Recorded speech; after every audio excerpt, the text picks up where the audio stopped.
Só para a gente reafirmar aqui, né? A ação é sobre, o tema é a insegurança ou a segurança alimentar e nutricional e a pandemia de coronavírus no Distrito Federal. E é uma realização do Observatório de Políticas de Segurança Alimentar e Nutrição da UNB, o Núcleo DF da Aliança pela Alimentação Adequada e Saudável e a FIAM Brasil. Eu trabalho na FIAM Brasil e faço parte, só me dei conta disso depois, das outras duas organizações, do Observatório e da Aliança.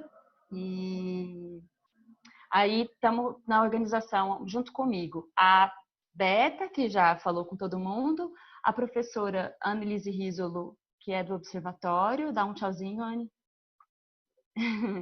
A Valéria Buriti, que é da FIAM Brasil.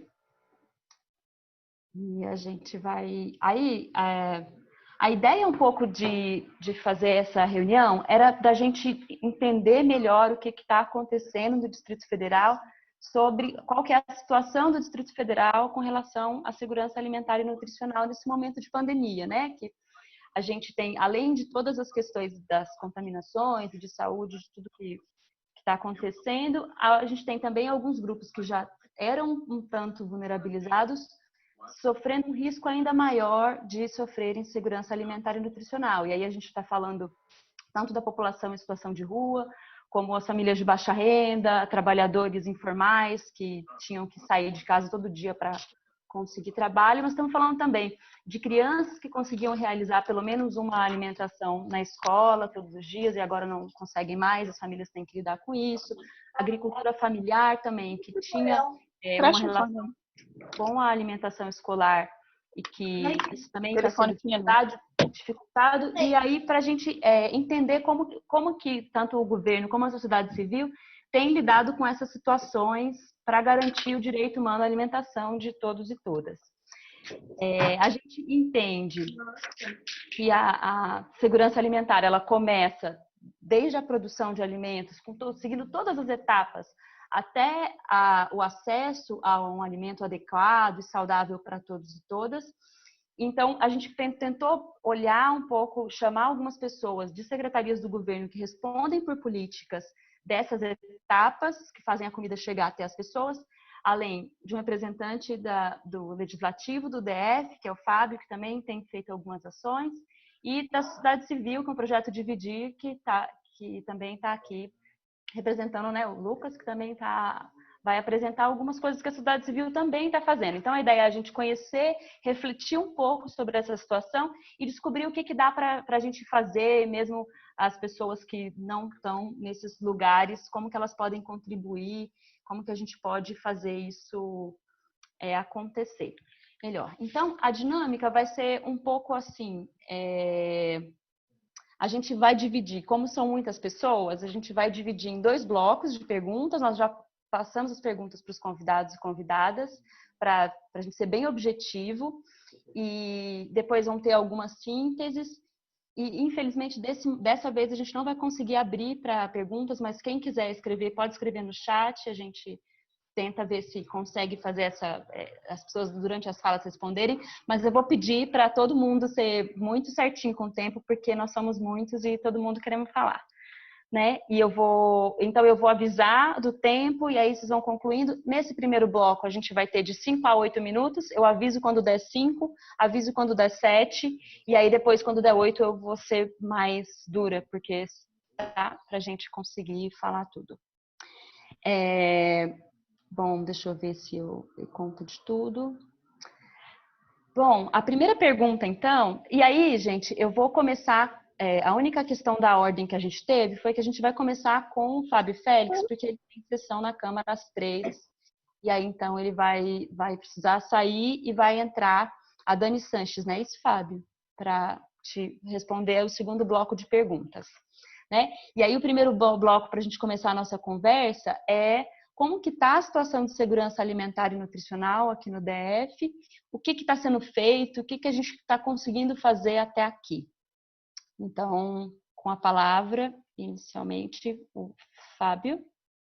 Bem-vindo, Fábio. Obrigada. Obrigado, pessoal. Boa tarde. Valeu demais pelo convite para estar com vocês aqui. E eu já vou começar me explicando, né? que daqui a pouquinho, às 15 horas, a gente está tendo sessão remota toda terça e quarta-feira, e ela começa pontualmente às 15 horas. E como é uma sessão remota da Câmara, ela é muito custosa. Porque como você não está lá no plenário, você não tem esse sentido de como as pessoas estão em cada pauta, em cada agenda. Todas as relatorias de todas as comissões estão sendo feitas no plenário, a sessão ela é muito longa. Então a gente começa pontualmente às 15 horas para conseguir votar todas as matérias, até para ter discussão e relatoria e debate em todas as comissões dentro do plenário e a gente conseguir encerrar a pauta. Então as sessões estão acabando 9, 10 da noite, todas as sessões. E elas começam às 3 da tarde. E são muitas pautas variadas. Vocês terem noção, a gente descobriu da pauta publicada de sexta-feira, de sexta para cá, que vai ser votado hoje. Querem votar essa semana uma matéria relacionada à regulamentação do homeschooling em Brasília, que é algo bem delicado, complexo, que levanta uma série de discussões no âmbito da educação. Então a gente vai ter um monte de matérias, a gente está tendo que se matricular. Então eu vou tomar a liberdade de falar para poder me organizar para a sessão de hoje, que acho que vai ser uma sessão um pouco tensa. Mas, entrando no assunto, primeiro me apresentar, né? Eu estou hoje deputado distrital, mas sou assistente social de formação e entrei para o serviço público há 10 anos atrás para a carreira da assistência social. Não estou mais na carreira da assistência social porque ela foi desmembrada e eu estou na carreira socioeducativa, mas a política de assistência social é uma política pública que eu acompanho bastante, que eu tenho muita referência e a gente tem lutado muito para que a gente possa melhorar essa política pública, tanto com investimento, com as emendas parlamentares, tentando trabalhar coletivamente com o governo, mas também apontar aquilo que a gente tem crítica, que a gente tem divergência, né? Eu acho que a pandemia ela tem efeitos econômicos e sociais gigantescos, especialmente para os segmentos mais vulneráveis, mais pobres, pauperizados da população. No Distrito Federal hoje a gente ainda não tem uma dimensão de como o coronavírus vai chegar nesses segmentos mais pobres, mas a gente sabe que o impacto pode ser profundo e o impacto também é profundo e agrava a insegurança alimentar no DF, seja pela diminuição da renda das famílias ou pelo fechamento de espaço onde parcela da população encontrava acesso à alimentação saudável. No caso dos estudantes, por exemplo, era nas escolas, mas em outros casos em restaurantes com perfil mais comunitário, mesmo que os restaurantes comunitários estejam abertos, tem restaurantes nas cidades com perfil mais comunitário que não são públicos e que têm acesso a uma alimentação com preço mais barato e mais diversificada. Então, isso gera um impacto na segurança alimentar de forma geral. A questão da rede de ensino público, o DF fez tirou todos os alimentos que estavam mais próximos do vencimento e realocou eles para distribuição para a população, para os restaurantes comunitários, para distribuição direta. Então, teve essa medida que o governo anunciou para a Câmara. Há umas 2 semanas e meia, ou 3 semanas, o secretário de governo, José Humberto, era o secretário de Desenvolvimento Social, teve uma passagem interina na secretaria e ele me informou isso, inclusive por telefone, no contato que a gente teve. A gente tem alguns problemas estruturais aqui no Distrito Federal. Um deles é o esvaziamento do Conceia, né? Desde que Bolsonaro assumiu, há essa luta para que a gente pudesse ter uma reestruturação do Conceia, a valorização, e até hoje não temos um plano de segurança alimentar nutricional, né, do atual governo. Então, acho que isso é um problema e tem consequências também, especialmente nesse momento que a gente enfrenta uma crise. Há também uma insistência na tentativa de terceirizar o fornecimento da merenda escolar. Então, isso também é um problema que a gente tem batalhado muito na Câmara Legislativa para que os produtores locais eles sejam valorizados, né? Que isso possa ser pensado nessa perspectiva comunitária, coletiva aqui no âmbito do DF também. O debate tem sido feito não só por mim, mas também por outros parlamentares na Câmara Legislativa, né? Então, isso mostra que a gente, para enfrentar a epidemia, a gente enfrenta uma série de outras deficiências, inclusive os problemas estruturais da Secretaria de Desenvolvimento Social. Vocês sabem que a SEDEST hoje tem uma falta enorme, um déficit de servidores para atuarem nessa área e em outras áreas que são fundamentais e complementares à lógica da segurança alimentar. Então, falta assistente social no CRAS, falta assistente social e psicólogas, pedagogas, os CREAS, em outras unidades de acolhimento institucional. Então, todo o serviço, de forma global, ele fica prejudicado, precarizado. Então, é uma precarização que não é culpa, obviamente, exclusiva desse governo, mas é uma culpa estrutural do Estado quando não dá a prioridade necessária para a política de assistência social. E isso você entra no momento de pandemia, você não tem um plano de emergência, você não tem um plano rápido de contingência, você não tem respostas do Estado para garantir a saúde da população, que é o problema central no momento de coronavírus, mas a assistência social, os benefícios sociais. Quando a gente entrou nessa crise, a gente está falando de segurança alimentar, então a gente tem que falar de benefícios emergenciais. A gente estava em débito com serviços, com benefícios de novembro e dezembro do ano passado. Então, a primeira medida que nós tomamos para conversar com o secretário de Desenvolvimento Social foi pedir que houvesse o pagamento dos benefícios emergenciais de novembro e dezembro do ano passado, que já estavam aprovados pela Secretaria de Assistência, a partir dos seus órgãos e unidades, que são os CRAS, os CREAS. Então, a precarização ela é estrutural e isso tem consequências ainda maiores. A falta da cesta de alimentos é um problema muito grave, então hoje a gente tem que agradecer muito a todos os projetos complementares que nós temos, como o projeto Dividir, que está aqui na sala, como o projeto Dividir, que está aqui na sala, porque a falta de cesta de alimentos, mesmo com a rapidez, nós mesmos do mandato designamos uma emenda parlamentar, redesignamos para ajudar na compra da cesta de alimentos, então também não é só a crítica, a gente também tentou colocar a mão na massa para ajudar além da divulgação do projeto Dividir e outros projetos que estão colaborando nesse sentido. Infelizmente, a gente teve algumas reclamações em relação ao material e ao produto que está sendo disponibilizado pelo governo nas cestas de alimentos, com materiais estragados e etc. Então, isso é algo importante também de ser colocado aqui, que eu acho que a Secretaria de Desenvolvimento Social precisa pensar nessa fiscalização. A gente sabe que o volume nesse momento é muito grande para vocês, também para olharem. Eu estou vendo a Cláudia ali, e eu sei que tem muitos servidores e servidoras que estão na gestão e que desempenham um excelente trabalho, lutam para que tudo funcione da melhor forma possível. Então, a gente tem que reforçar também essa fiscalização desses produtos que os fornecedores estão entregando, para que a gente possa entregar um produto de qualidade para as pessoas. E a marmita remota que está sendo entregue também para a população em situação de rua.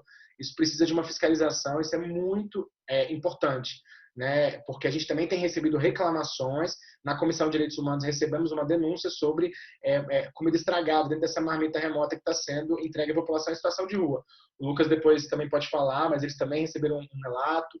Então, eu acho que é algo que precisa dar a maior atenção, porque esse tipo de população, toda a população precisa ser tratada com toda a dignidade possível, especialmente a população mais vulnerável, mais a garantia de direitos, né, o trabalho conjunto com essa população, o atendimento adequado e produtos de qualidade, né?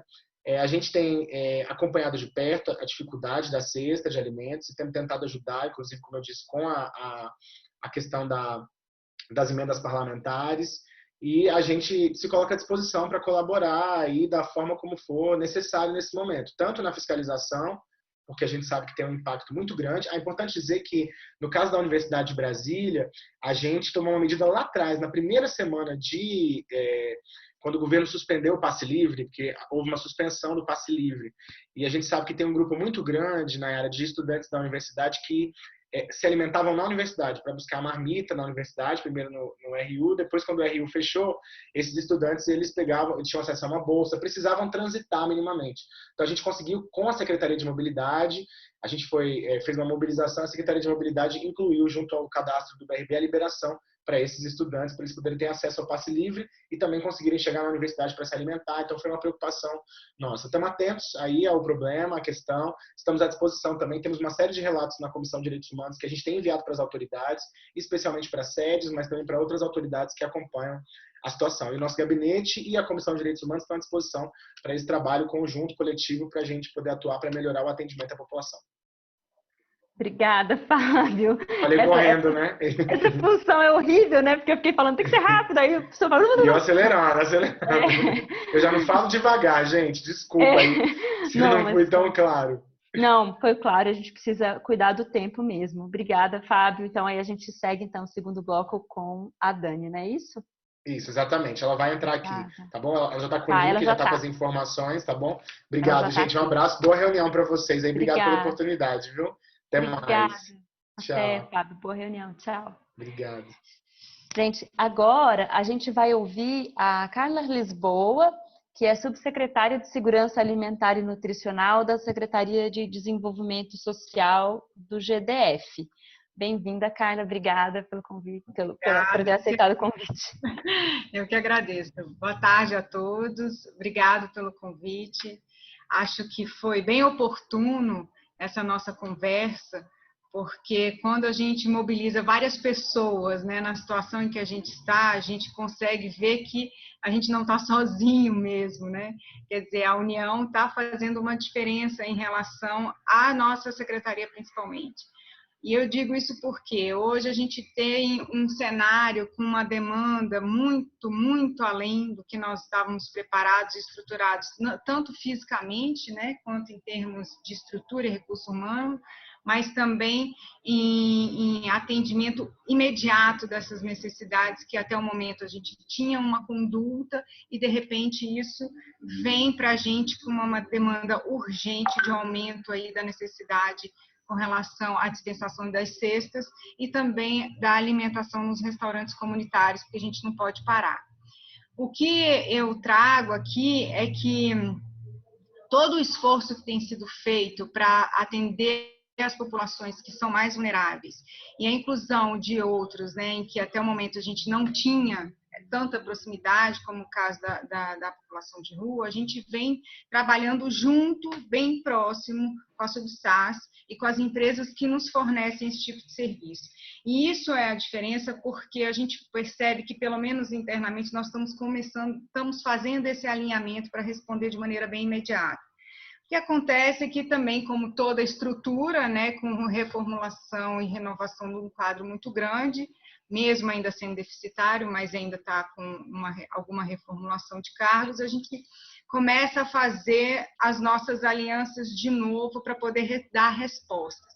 E as respostas que a gente tem com relação, principalmente, à questão da distribuição de cesta e a distribuição das marmitas, né, que é o que vem imediatamente para nós, é o que a gente hoje está tendo mais foco. Então, esse alinhamento foi feito com a Subsas para que a gente pudesse tanto atender na dispensação das cestas, quanto para atender nos restaurantes comunitários, de forma a que não atropelasse os processos que já vinham em andamento. As cestas distribuídas pela secretaria, elas continuam com o mesmo padrão de qualidade que elas já tinham antes. Então, são 14 itens, nós temos a cesta seca, a cesta verde, elas estão sendo, sim, ofertadas para aquelas pessoas que solicitam isso dentro do sistema, né, junto ao CRAS, e nós estamos atendendo. Como a gente teve um aumento muito grande de demanda dessas cestas, a gente fez uma reformulação para atender. Então, sentamos junto com a Subsas e a empresa para que a gente pudesse ter o maior número possível de cestas sendo distribuídas para atender essa demanda reprimida que está hoje, devido à abertura do acesso a essa cesta. Antigamente, você ia ao CRAS para fazer esse pedido. Hoje, o pedido é feito via telefone. E isso ampliou muito, o que é muito bom, porque a gente vê que há necessidade ali desse atendimento. Porém, a gente teve que se reestruturar e estamos fazendo isso conforme, digamos assim, o carro está andando, a gente trocando o pneu, porque é o que dá para a gente trabalhar no momento. Então, as cestas que eram antes distribuídas por média 400 cestas dia, a gente já dobrou isso e tem a projeção de aumentar para poder atender essa demanda que nós estamos tendo. Olha, só neste mês a gente tem, dentro do cadastro do sistema, a gente tem mais de 20 mil pedidos. Só que desses 20 mil, nós já atendemos mais de 11 mil pessoas, né? Aqui, isso dos cadastrados. Então, a gente tem vários dados que mostram que a gente está trabalhando e está conseguindo. Porém, essa demanda diária, ela aumenta. Ela está aumentando esses pedidos. A gente tem um controle, olha, para vocês terem uma ideia, quando eu peço um dado a meio-dia, quando dá 1h da tarde, ele já é outro. Quer dizer, as demandas estão aumentando muito por esse acesso via telefônico, que é muito bom, porém a gente tem que se adequar rapidamente. Então, assim, essas questões de números, tá? A gente consegue observar quando a gente tem aqui no nosso estoque, ele chegando sexta, saindo sexta. Diariamente a gente vê isso na dispensação, que é super importante esse trabalho para que a gente consiga dar a demanda certa.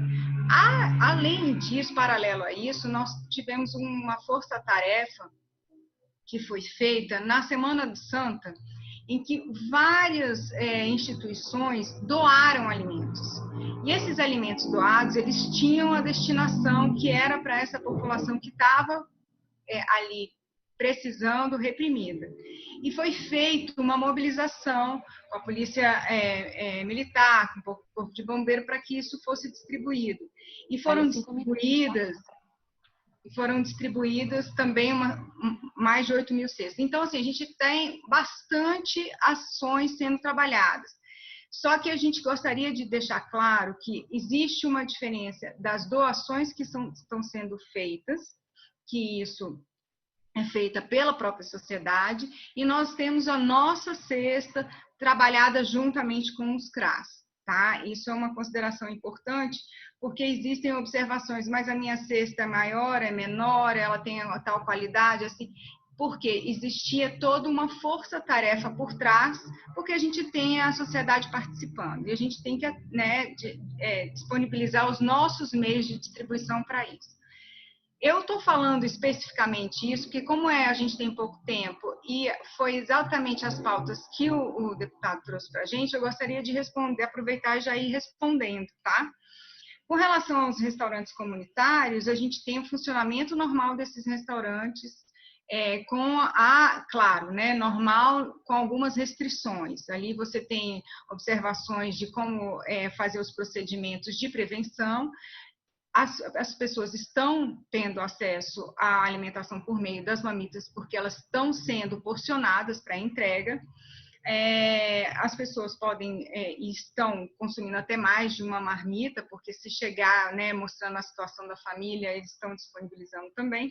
Só que essa distribuição nos restaurantes, elas continuam normais.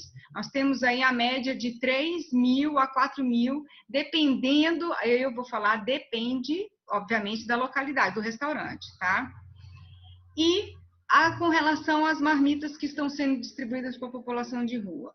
A gente, assim que houve o primeiro momento de denúncia, a gente, com relação à qualidade sanitária, vou dizer, dessas marmitas, a gente sentou com a Subsas para saber o que estava acontecendo exatamente no local, chamamos a empresa, conversamos e identificamos que existiam pontos de distribuição e que precisava ter uma melhora do processo. E foi isso que nós fizemos. E assim a gente já instituiu ali no autódromo um sistema de porcionamento no autódromo, para que esse porcionamento ele possa ser feito e as marmitas serem entregues, até o transporte de entrega dessas marmitas nos polos de distribuição, ser o menor tempo possível, para que essas marmitas não fiquem andando, não se transporte de um lado para outro. Eu só queria acrescentar uma coisa. Para que esse transporte fosse feito adequadamente, a gente também fez todo um trabalho de adequação dessas entregas das marmitas. E o que a gente tem observado é que ainda, pelo menos nos últimos 2 dias, a gente não teve reclamação com relação a isso. Porém, ainda há o que melhorar, certo? Acho que a gente tem aqui a proposta ainda de melhorar essa distribuição. É claro que a gente Acabou o tempo, tá? Só para você saber. Tá, só fechando. É claro que a gente sabe de toda a responsabilidade, não só da qualidade nutricional também, que já foi comentado, mas também da qualidade sanitária com relação à distribuição dessas marmitas. A gente vem trabalhando para que essa população não fique desassistida em relação à alimentação, só que este processo de deslocamento é que a gente sempre coloca a seguinte consideração, que ao receber as marmitas, que elas sejam de consumo imediato. Este é um alimento de consumo imediato, ele não pode ser armazenado, ele não pode ser guardado para ser consumido daqui 2, 3 horas. Então, a gente tem dado essas orientações, minimizar esses problemas e poder continuar atendendo da forma que acredita que esteja, pelo menos, alcançando essas pessoas. Tá? E aqui eu fico aqui disponível para outras considerações no decorrer, tá bom?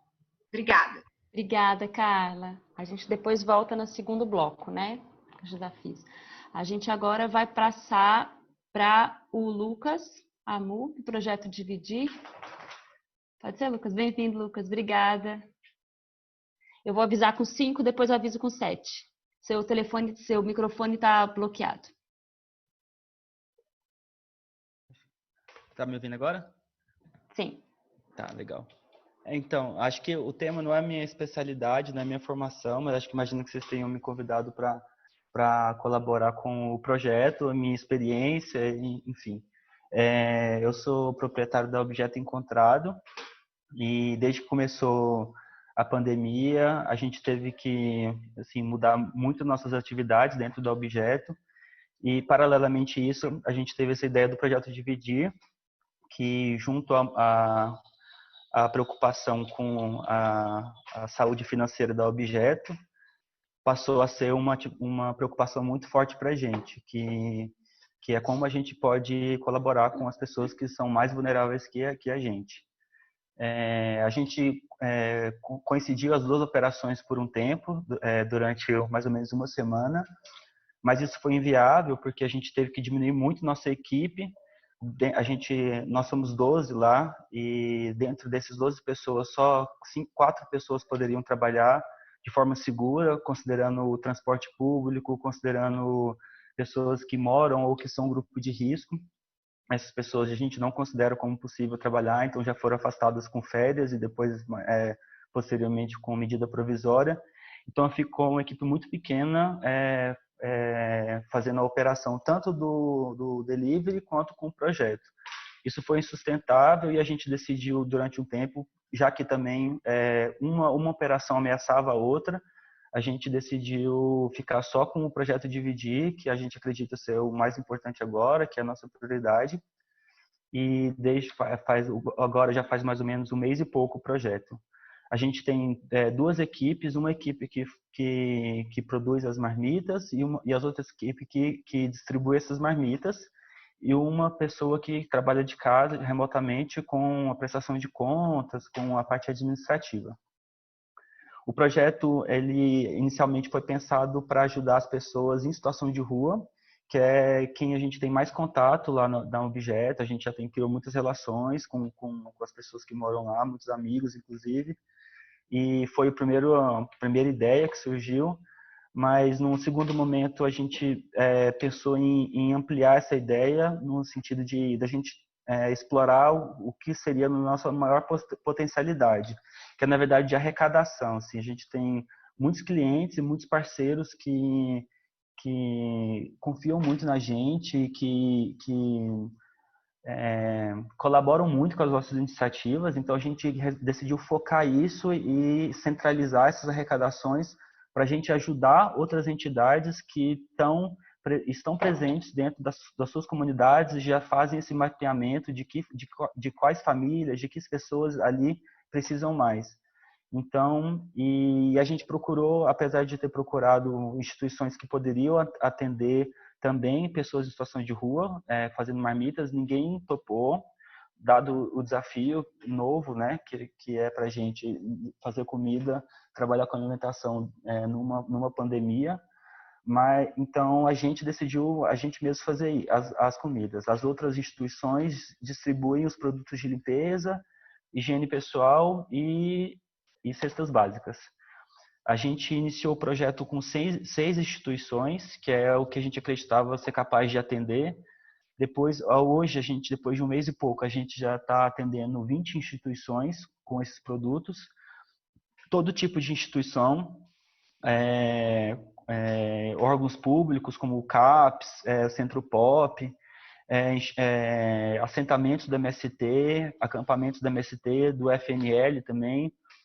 Eles estão muito necessitados, não só pelas famílias que já moram lá e que são precarizadas, mas por estar recebendo muitas famílias que já não conseguem bancar aluguel, não conseguem mais continuar na cidade. Ajudamos cooperativas de catadores, de reciclagem, iniciativas privadas, assim, e órgãos e empresas que em determinado momento, depois que fechou, passou a ser uma espécie de liderança dentro das comunidades e ajudar as famílias lá, enfim, bastante instituições. e a gente doa essas marmitas, nunca doamos em dinheiro, sempre doamos já em produtos, e eles doam para essas famílias. E a Objeto é um desses pontos que, além de doar algumas cestas, a gente também doa marmitas. Hoje a gente está tentando ampliar com parcerias. Tem, por exemplo, um coletivo de fotógrafos que está elaborando um plano de venda de fotografias para doar para o projeto, uma campanha de uma marca de roupa que está doando parte, a Dani-se, que doa parte do dinheiro arrecadado de uma coleção para o projeto dividir. As próprias empresas que a gente compra, por exemplo, a Nutri-Cestas, onde a gente compra cestas básicas, doaram cestas pra gente. A Brasal está doando bebidas que as pessoas precisam bastante também, além das marmitas. Enfim, a gente está ampliando nessas parcerias e ampliando agora também um trabalho voluntário de uma produção de audiovisual que fez uns videozinhos para a gente divulgar, porque na última 5 semana minutos, tá, Lucas? as arrecadações começaram a diminuir um pouco. Assim, eu acho que no começo foi um pouco mais impactante a pandemia e sensibilizou mais as pessoas. Acho que agora está acabando um pouco, então acho que é muito importante agora a gente conseguir fortalecer essas parcerias e manter essas doações. A gente tem uma rota de distribuição que é ali perto do Objeto Encontrado. Basicamente, a gente não consegue atender muitas pessoas, a gente consegue produzir cerca de 60 a 80 marmitas por dia, mas a gente já tem uma rota fixa em que essas pessoas já confiam na gente, já conhecem a gente, já, em certa medida, até dependem dessa comida, então a gente tenta ser bem assíduo e pontual com essas marmitas. E agora a gente está tentando também conseguir algumas parcerias com outros restaurantes e outras cozinhas para conseguir doar, colaborar com o projeto, no sentido de que a distribuição, a gente tem o maior potencial de distribuir do que de produzir as marmitas. Então, a gente, juntando com outras iniciativas, a gente poderia auxiliar na distribuição dessas marmitas e o projeto Dividir colaboraria com os insumos, com os custos, enfim. Esse é um outro desafio. A gente, desde um mês, a gente doou quase 1.000 cestas básicas, mais ou menos 1.500 refeições, e a gente já conseguiu arrecadar uns 60 e poucos mil reais. Acho que é isso. Tá joia. Obrigada, Lucas. Valeu. A gente agora vai ouvir a Rosana Mara, que é da Secretaria de Educação, diretora da Diretoria de Alimentação Escolar do Distrito Federal, e é a responsável técnica pelo Programa de Alimentação Escolar. Bem-vinda, Rosana. Obrigada. Eu aviso com 5 minutos, tá? Deixa eu perguntar. Se eu fizer assim, vocês vão me ver ou é melhor eu falar, né? Eu falo. Eu consigo te ver também.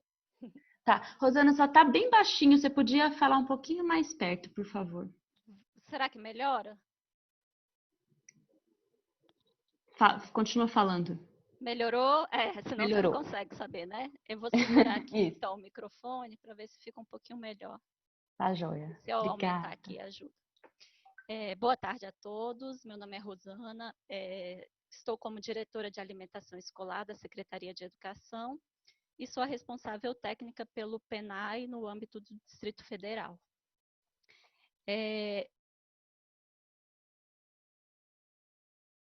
forma presencial, a gente teve uma série de gestões, de ações, né, no âmbito da Secretaria, para a gente garantir, ou pelo menos tentar garantir, a oferta de alimentação escolar daqueles alunos principalmente daqueles que dependiam, né, da alimentação escolar, às vezes como a única fonte de oferta de alimentos.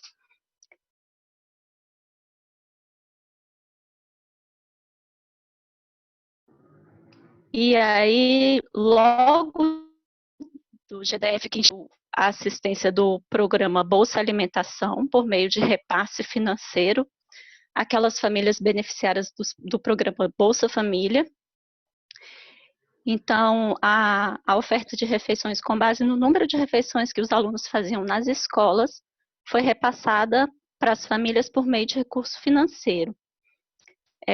A gente tem aí um universo de 106 mil alunos beneficiários, aproximadamente, o que abrange em torno de 68 mil famílias, que estão recebendo esse recurso via cartão para poder fazer compras em grandes mercados atacadistas. Esse cartão ele é um cartão que ele tem uma rubrica, digamos assim, que ele não pode ser gasto em docerias. A gente definiu o KNAI, digamos assim, não sei se todo mundo consegue entender quando eu digo isso, das empresas que poderiam passar esse cartão, né, onde esse dinheiro poderia ser gasto. E a gente tentou focar naqueles estabelecimentos que venderiam produtos próximos aos que a gente fornece nas escolas, né, produtos naturais, alimentos mais básicos, arroz, feijão, enfim. A gente tem também, ao passo disso, outro benefício que é o cartão Bolsa Alimentação Creche, que são das creches conveniadas, creches públicas e creches conveniadas, onde essas instituições também eram responsáveis pela alimentação escolar, e ao invés desse dinheiro que essa instituição faria a compra do alimento, esse dinheiro está sendo passado diretamente à família, para que ela também possa fazer essa compra desses alimentos e continuar a oferta de alimentação escolar para esses alunos. Esses dois recursos, né, esses dois benefícios estão sendo disponibilizados às famílias desde o início da suspensão das aulas e continuam e continuarão até que as atividades letivas voltem de forma presencial. Ao passo disso, nós temos também a agricultura familiar.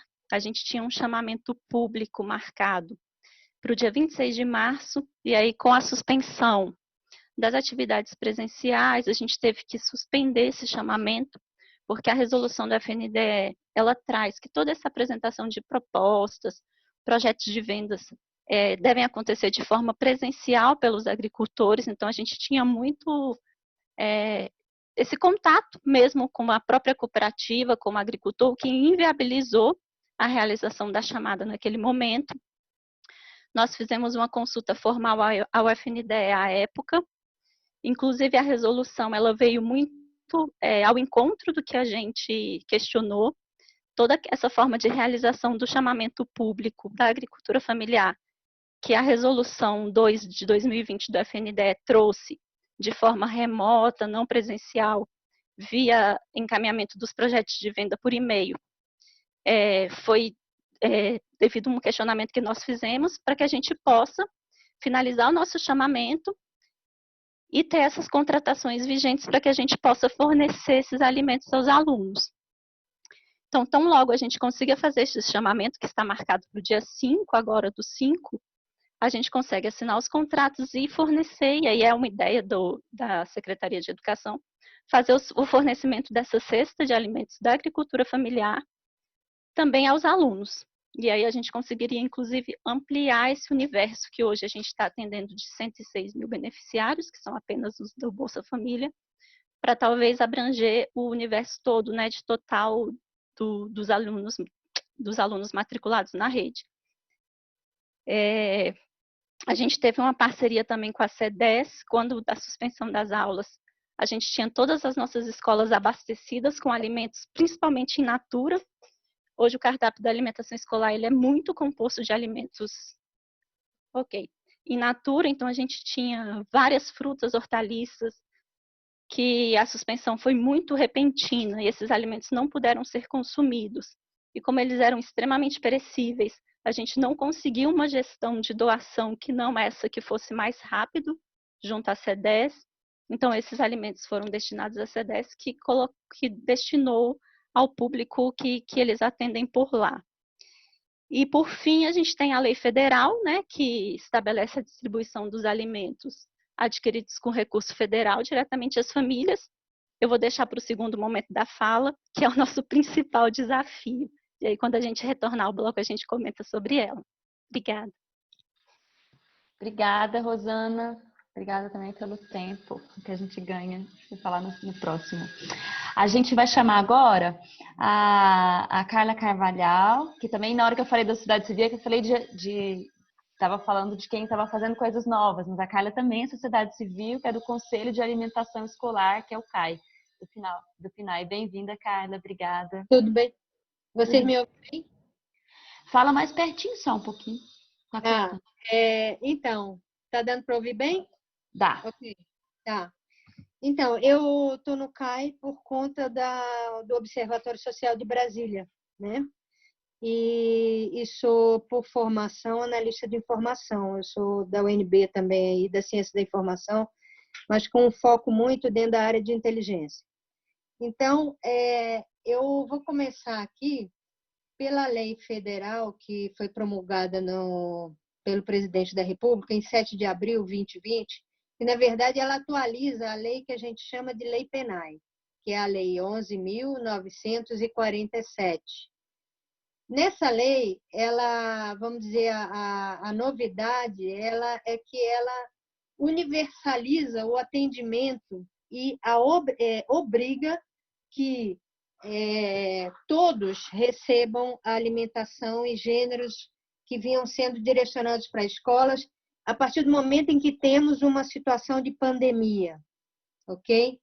Então, o CAI, eu estou aqui falando pelo CAI em consonância com meus pares, ok? São 28 pessoas que têm assento no CAI. Então, algumas coisas são lacunas para nós, que somos órgão fiscalizador. O Observatório Social também é um órgão fiscalizador. É o seguinte, a refeição, o valor unitário, e temos tido o retorno da própria Rosana, né, em ofícios que temos questionado a ela sobre o como fazer, né? Então, no caso, a gente ficou sabendo pela Secretaria de Educação, pela Diretoria de Alimentação Escolar, que o valor unitário por refeição é de R$ 3,98. R$ 3,98, ok? E que quem recebesse os gêneros alimentícios no cartão material escolar, ele receberia o valor referente à quantidade de refeições que ele estaria recebendo se estivesse na escola. E aí a gente pergunta também como que a Diretoria de Alimentação Escolar sabe quantas refeições cada aluno tem para receber. Se ele estivesse na escola, ele não está na escola, então ele vai receber esse dinheiro no cartão de material escolar. Muito bem. Passando para essa questão do cartão material escolar, a gente também está com uma outra lacuna, que houve o cadastramento de novos estabelecimentos para que o estudante pegue aquele cartão de material escolar e vá nas lojas próximas à sua residência, como explica a Diretoria de Alimentação Escolar para o CAI, e possa comprar com o valor R$ 3,98, multiplicado pelo número de refeições que o aluno faria na escola, se conseguiria comprar alimentos, tá? Nas lojinhas próximas à residência. A outra coisa que está como lacuna para nós como que vai ser, qual é a composição desses kits de gêneros alimentícios que o CAI vai distribuir. Lembrando que não só as pessoas que recebem Bolsa Família têm que receber gêneros alimentícios que não foram colocados na escola. Não são só aqueles que têm o Bolsa Família. Todos que estão em escola, matriculados em escola, têm que receber o alimento, os gêneros alimentícios. E uma última, aí sim, uma sugestão que fazemos para a Diretoria de Alimentação Escolar é que seja produzido e liberado de forma transparente um banco de dados onde se a sociedade civil consiga visualizar aluno, escola, região administrativa e turno desse aluno, se ele está matriculado no matutino, no vespertino e no integral. Quantidade de refeições são, sim, determinadas pela quantidade de turnos que a criança está na escola. E o custo mensal disso, anual, por aluno, refeição, que vai corresponder à compra e ao dinheiro do PENAE, que é utilizado para a merenda escolar. Então, eu finalizo minha fala e fico à disposição de vocês. Essas são as questões que o CAI não tem uma resposta ainda da Secretaria de Educação, apesar de termos tido devolutivas de questionamento. Obrigada pela oportunidade. Obrigada, Carla. Gente, só para a gente não perder muito, não perder a noção do tempo, assim, porque eu estava pensando que talvez voltasse para a Rosana, mas vamos seguir, depois, quando a Rosana falar da próxima, pode ser assim? Então tá, então agora a gente vai passar a palavra para o João Pires, que é subsecretário de Políticas de Assentamento e Comercialização da Secretaria de Agricultura do GDF. Bem-vindo, João, obrigada. Boa tarde. Eu te aviso com 5 minutos, tá? Boa tarde. Boa tarde a todos, a todas. Obrigado pela oportunidade de estar aqui dialogando com vocês, nesse momento que não é tão prazeroso assim falar de insegurança alimentar, de questão de riscos dessa natureza. Mas me apresentando, eu sou João Pires, sou subsecretário de Políticas Sociais Rurais, Abastecimento e Comercialização. E esse diálogo que eu farei com vocês, é bom que se diga que todas as nossas ações aqui, todas as ações apresentadas aqui para vocês, implementadas pela Secretaria, traz consigo a participação direta de suas vinculadas, quais sejam o SEAS através do Banco de Alimentos e a Emater através da assistência técnica e extensão rural, realizada por todos os seus técnicos em todos os escritórios locais do DF, que tem articulação direta com o setor produtivo aqui do Distrito Federal.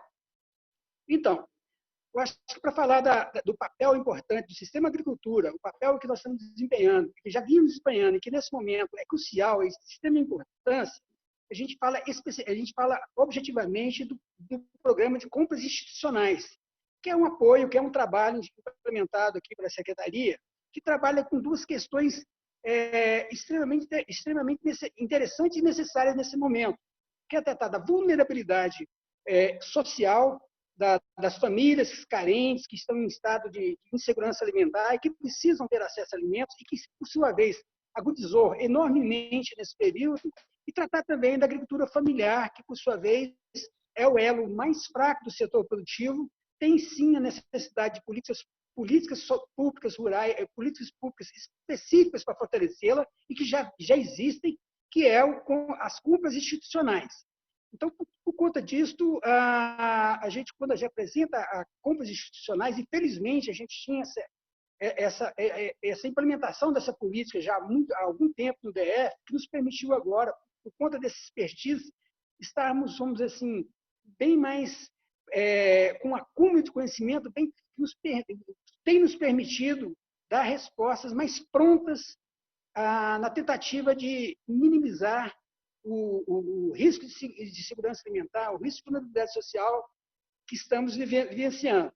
Se, por um lado, a gente consegue fortalecer a agricultura, comprando os produtos familiares, da agricultura familiar, e disponibilizar para as comunidades carentes, para as famílias em situação de vulnerabilidade social, em risco de segurança alimentar, nós estamos, então, fazendo o trabalho de pronto, extremamente necessário, que é tirar essas famílias dessa insegurança e, por outro lado, no quesito, na análise econômica, a gente está fortalecendo a agricultura familiar, a gente está fortalecendo a nossa segurança alimentar como um todo e, por conseguinte, dando mais estabilidade a esse processo. Bom, é interessante a gente dizer, para a implementação dessas políticas, quais são as parcerias que a gente tem que são extremamente importantes e necessárias. Bom, nós temos parceria com as SEDES, para a distribuição de alimentos por meio do Programa de Provimento Alimentar Institucional, a Provisan. Temos a parceria com a Conab para aquisição de alimentos, o Programa de Aquisição de Alimentos, o PA. Temos o Programa de Aquisição de Alimentos por termo de adesão, que é executado também pela SEAG, por suas vinculadas, mais precisamente, por suas vinculadas, a Emater e a SEASA.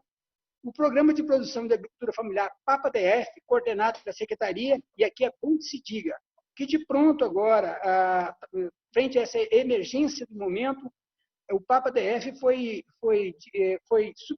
aportado recursos de forma tal a implementar essas compras institucionais já feitas com recursos federais, com recursos aqui da ordem de quase 100% de recursos. Então, esse já foi um atendimento emergencial, uma iniciativa que tivemos que tomar recentemente, o Estado, no sentido de aportar 2 milhões a mais para que nós fortalecêssemos essas compras de aquisição de produtos da agricultura familiar para poder fortalecer, intensificar, atender a essa demandas por cestas verdes, então, que tem se intensificado de maneira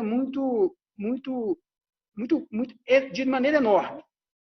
Bom, temos também o Programa de Desperdício Zero, que é coordenado pela SEAG, é implementado lá na SEASA, via Banco de Alimentos, e que trabalha, obviamente, recebendo as doações de produtos no SEASA, organizando as cestas e disponibilizando-as para as entidades recebedoras, credenciadas. O Programa Doação Solidária, também coordenado pela SEAG, com apoio da SEASA, e que também é um programa que se desponta também nesse momento, muito interessante e necessário para enfrentamento desse momento. Fechando dos programas, o Programa Nacional de Merenda Escolar, que já foi tratado aqui, que é desenvolvido que é o PENAI, desenvolvido pela Secretaria de Educação, com parceria SEAGRE e Emater, participação direta dos produtores familiares, que já foi dito, possivelmente vai render mais discussões por conta dessa paralisação desses últimos 2 meses e nesse momento de vulnerabilidade, que foi muito bem colocado aqui pela Carla e outros palestrantes que me antecederam, com relação a essa política. Então, acho que já vi algumas sinalizações muito interessantes aqui com relação do chamamento público para a aquisição desses produtos que não estão acontecendo por conta do não ocorrência das aulas, entretanto, já vendo de forma muito objetiva a possibilidade de adquirir esses alimentos e disponibilizá-los a alunos para levar para suas residências e, obviamente, também fazer frente a essa insegurança alimentar. Diga-se de passagem, isso é algo... Desculpa te cortar, só porque eu preciso avisar, já deu 6 minutos, então falta só um minutinho, um pouquinho. Pode. Então, concluindo, a gente quero falar também de outras iniciativas que a Emater tem feito. Que a Secretaria tem feito através da sua vinculada Emater, que é o apoio à produção lá no campo, que são os programas de distribuição de sementes, distribuição de insumos, equipamentos de irrigação, que, por sua vez, gera emprego, gera renda e gera segurança alimentar das famílias. E concluindo mesmo, por favor, como nós temos no campo uma enormidade de acampamentos, estamos também providenciando o levantamento dessas famílias para apresentar as sedes. Ok? Obrigado pela oportunidade. Ficamos para o próximo bloco. Obrigada, João. Desculpa eu que perdi a hora, ainda tinha um minutinho, mas ótimo. Muito obrigada mesmo. Eu tinha mais minutos. Não, é 1 minuto, meio minuto. Você recupera ele no próximo bloco? Você quer? Beleza, obrigado. Tá bom. A gente agora vai fazer uma síntese desse bloco. A Valéria vai falar em 3 minutinhos, depois a gente passa para o segundo. Tá bom, vamos lá. Então, vocês estão me ouvindo bem? Pode. Sim? Então tá, gente. Vamos lá fazer o esforço. Também agradeço todo mundo, outros convidados, as convidadas e quem está participando. E eu vou começar com o Fábio Félix, porque eu acho que ele traz um panorama geral, né, de como a pandemia ela tem efeitos muito graves no campo econômico e no campo social. Que ainda não existe, a gente não tem certeza de como que isso vai afetar, especialmente os grupos que já estavam em situação de vulnerabilidade. E aí eu destaco só uma fala do Lucas, que ele já trouxe como essa situação se agravou, por exemplo, na questão dos assentamentos, né? Ele falou dessa questão do GDF estar realocando, né, alguns alimentos que já estavam em vencimento. E uma coisa que ele destacou que eu acho importante também é a dificuldade em relação à estrutura da SEDEST. A gente, por exemplo, tinha um órgão de participação que era o CONSEA, que já não está funcionando. E aí vem também a Carla falando que como está difícil, num momento de pandemia, ter uma estrutura que dê conta de uma demanda que aumenta. Então, a gente está falando de problemas anteriores à pandemia, mas também como que a pandemia traz uma sobrecarga para uma estrutura que já estava afetada e que foi destacada pelo Fábio Félix, que também falou da importância de ações complementares. E aí ele trouxe alguns problemas que eu vou deixar para o final, porque eu acho que já faz uma ponte com o bloco 2, né? A Carla, que é da segurança alimentar, ela falou que ações existiam, especialmente na parte de acesso à alimentação. Falou que houve basicamente entrega de cestas, que dobrou o número de entrega de cestas, né, que eles têm procurado manter a qualidade das cestas. Falou dessa parceria, dessa conversa, desse diálogo com a questão das empresas, que mudou a forma também de cadastro, de pedido das cestas, que agora é por telefone, que isso também tem um impacto. Falou da questão das marmitas, dos restaurantes comunitários, de uma força-tarefa que foi realizada aí na Semana Santa para entregar, foi entregue mais de 8 mil cestas, e que tem uma diferença entre o que eles recebem de doação e as cestas que são aí organizadas pelo governo. Falou que os restaurantes comunitários continuam funcionando normalmente, com adaptação em razão da pandemia, e que as denúncias que o Fábio Félix fez algumas denúncias de comidas estragadas que foram doadas. A gente também viu essas notícias na Metrópolis, no G1, e ela falou que essas denúncias foram apuradas e elas procuraram identificar onde estavam ocorrendo essas denúncias e superar ali os problemas, né? A Rosana, que é da diretora da alimentação escolar, ela falou da questão que nesse momento eles estão focando aí nesses alunos que são também titulares do programa Bolsa Família, são 106 mil alunos que estão recebendo um valor e com esse valor comprar comida, né? Então a gente tem uma mudança. O PENAI, que é um programa universal que tem toda essa compra de alimentos da agricultura familiar, ele volta aí para essa distribuição de recursos. Para mim não ficou claro quais são os recursos, se no próximo bloco a Rosana puder falar se são os recursos aqui do DF ou se são recursos do FNDE, porque também havia uma notícia aí na Folha de que os recursos da União estavam travados no DF, então não deu para entender, mas queria saber. E ela falou também da dificuldade da questão dos chamamentos públicos, ou seja, a dificuldade de comprar da agricultura familiar, garantindo aí uma alimentação saudável, fresca, e também o fortalecimento da agricultura familiar. Ela falou das dificuldades nesse sentido. 10 minutos, Valéria. Desculpa. 3. Já acabou? Acabou. Não, então rapidinho. A Carla fez uma rápido. série de questões sobre o valor e se isso dá realmente para comprar comida, e falou de outras lacunas e uma proposta de bancos de dados para a gente ter uma definição concreta do número de alunos, das escolas, dos turnos, né, para avaliar se esse valor unitário ou essa compra de comida com o valor do PENAI está dando conta de fato de garantir minimamente o acesso à alimentação. E destacou a questão do marco legal novo. E o João Pires falou basicamente das compras institucionais, de alguns programas como o PAPDF, Desperdício Zero, e a própria questão do PNAE, e o apoio à produção, que eu também não sei se já funcionava antes, teve alguma adaptação para a pandemia, que é apoio para a compra de sementes, insumos e a questão de irrigação. E aí, rapidinho, só alguns problemas que o Fábio Félix destacou, que é isso, assim, a questão de não estar o funcionamento do CONSEA, que não tinha um plano de segurança alimentar e nutricional, e uma pergunta também, uma ponte que eu faço para o próximo bloco a gente viu que alguns estados criaram comitês de crise para lidar com a pandemia, porque exige um diálogo intersetorial do governo. Então, tem essa conversa aqui no DF, isso está acontecendo, e a gente vê também que nesses programas de entrega de alimentos, como que ficou também o fortalecimento da agricultura familiar, o que está sendo feito para pensar nisso, né? E, basicamente, isso. Eu tinha mais coisas para falar, mas vamos respeitar o tempo. 3 minutos é brabo mesmo. Obrigada, Valéria. Gente, a gente agora vai passar para o segundo bloco e aí a gente vai precisar ser ainda mais conciso, que é isso, de 3 a 5 minutos é muito pouquinho, então só falar, a gente tentar focar nos quais são os desafios, como que a gente pode colaborar, quem não está ainda engajado em nenhuma dessas ações, e aí eu vou fazer isso fazendo a ordem inversa do que a gente fez no primeiro bloco. Tá bom? E aí só dizer que é possível que a gente ultrapasse um pouquinho o tempo. Já vou passar para falar menos, então a gente vai começar de trás para frente. Começa, então, com o João tem um minutinho a mais, que é para a gente falar. A segunda pergunta, então, é isso, né? Quais são os desafios e como que as pessoas podem contribuir, podem participar? Ok, retomando, os desafios. Bom, basicamente, como nós dissemos, as compras institucionais foram implementadas na ordem de 100%, quase 100% dos seus recursos. A nossa perspectiva é que agora, na primeira quinzena de maio, na última semana de maio, a gente consigamos implementar as compras do Papa DF, que foi aportado em R$2 milhões. Isso significa em torno de 85 mil cestas.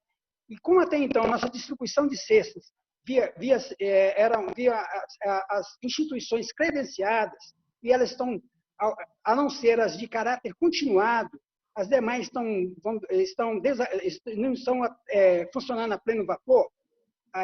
Obviamente, a distribuição das cestas para as famílias que recebiam cestas nesses espaços está reduzida. Então, nosso desafio é as instituições retomarem a distribuição da cesta na sua intensidade, e que a gente se amplie a possibilidade de distribuição de cestas por outras entidades credenciadas e viabilize essa distribuição, que possivelmente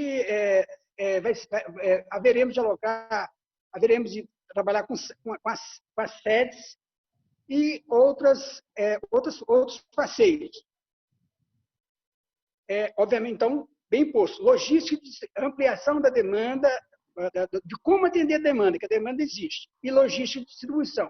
O outro ponto é com relação ao programa de coleta de doação de alimentos, que é feita lá através da nossa vinculada CEASA no Banco de Alimentos, que, por sua vez, trabalha muito com doações de entes privados, pessoas físicas ou jurídicas. E essas doações, na medida que elas possam ser intensificadas, vai nos permitir atender melhor nesse momento. E todas as doações ao Banco de Alimentos são bem-vindas, e eu acho interessante a gente dizer que nosso grupo, nossa equipe está lá preparada para recebê-las. O telefone é 61 33 63 1204. Então, esses são os desafios principais no momento. Obrigado. Muito obrigada, Repete? João. Repete rapidinho para mim, por favor. 33? Isso, 61 33 63 1204. 1204. Muito obrigada, João. Obrigada pelo tempo. Agora foi, bem rápido, hein? Agora a gente vai passar para... bom, aí não sei se a Carla Carvalhal, se você quer falar ou se quer a Rosana. Não, vamos manter a ordem, né? Os desafios. Desafio. Então, vejam, dentro do meu entendimento, a gente está num momento onde a gente tem que fazer um CRM, né? E não temos banco de dados, onde rapidamente, se tivesse um banco de dados como o que eu falei no final da minha fala, onde a gente tivesse aluno, escola, a região administrativa, endereço do aluno, quantos períodos o aluno fica na escola, quantas refeições ele consome, quanto que custa isso para o Estado, eu saberia fazer um paralelo de quanto que o Estado tem de custo e quanto ele recebe de verba do PNAE, e quanto isso é gasto. Porque, veja bem, se a gente está... se 106 mil alunos estão recebendo, são do Bolsa Família, estão recebendo alimento, eu quero dizer para vocês da bela notícia de 450.109 não estão recebendo. Por quê? Porque essas crianças de 450.109 não têm Bolsa Família. Então, quando a gente fala hoje de Brasil, por isso estou falando de banco de dados, estou falando de dados, informações estruturadas e tal, porque a Secretaria de Educação possui uma equipe brilhante de tecnologia que pode fazer esse trabalho. E o que eu percebo? A gente fala, quando fala de Brasil, fala em centena de milhão, centena de mil. Então, eu não posso me satisfazer que 10 mil, 85 mil são números que vão nos satisfazer. Então, acho que o grande desafio que temos aqui no Distrito Federal, capital do Brasil, é que a gente incentive que as instituições públicas elas tenham banco de dados e elas façam transparência dos dados, o que é custo e o que é gasto. Tá certo? Senão a gente nunca vai ter noção da realidade. Ok? Essa é a minha contribuição para vocês. E é sempre à disposição, ok? Ok, obrigada, Carla. Vamos passar agora, então, para a Rosana Mara. Olá. Todo mundo me ouvindo? Sim. Beleza. Eu vou tentar esclarecer alguns dos questionamentos, principalmente da Carla, mas aí eu vou abranger, talvez, outros questionamentos que foram colocados também. Em relação aos recursos, os programas de bolsa de transferência de recursos são todos com fonte local do GDF. O FNDE não permite o repasse via dinheiro diretamente para a família. Então, até hoje, né, até o dia 30 agora, que a gente já fez o repasse desse recurso, foram gastos 15 milhões e 600 mil reais para fazer esse aporte nesses cartões para esses 106 mil alunos beneficiários. É um recorte pequeno, de fato, a gente sabe que em vista do nosso censo escolar, que hoje são de 450 mil alunos, 450 mil são o total, na verdade. A gente tem atendimento aí hoje 106, então ficariam 344 mil alunos que não estão hoje tendo acesso à alimentação escolar. Mas eles não estão tendo acesso diante de todas as dificuldades que a gente vai falar, que eu vou dizer aqui, principalmente por causa da lei federal. Em relação ao repasse do FNDE que temos na conta hoje, nós temos 8 milhões oriundos do repasse federal, aguardando exatamente o chamamento público da agricultura familiar, porque eu não posso fazer uma chamada pública, o agricultor familiar aguarda, né, que a gente faça essa compra e eu não ter dinheiro para pagar o agricultor. Então, se eu faço esse investimento desse dinheiro em outro tipo de alimento, eu não vou ter recurso para pagar o agricultor familiar que aguarda o chamamento, que está marcado para a semana que vem, graças a Deus, que a gente vai fazer esse fornecimento de cesta verde. Então, a gente tem esses dois lados que a gente precisa cuidar com bastante cuidado mesmo, porque senão a gente gera uma expectativa de fornecimento no agricultor familiar e não tem o recurso para honrar aquele contrato que foi, de fato, firmado. A gente não teve nenhuma manifestação do FNDE em relação à ampliação do recurso, mesmo diante da pandemia.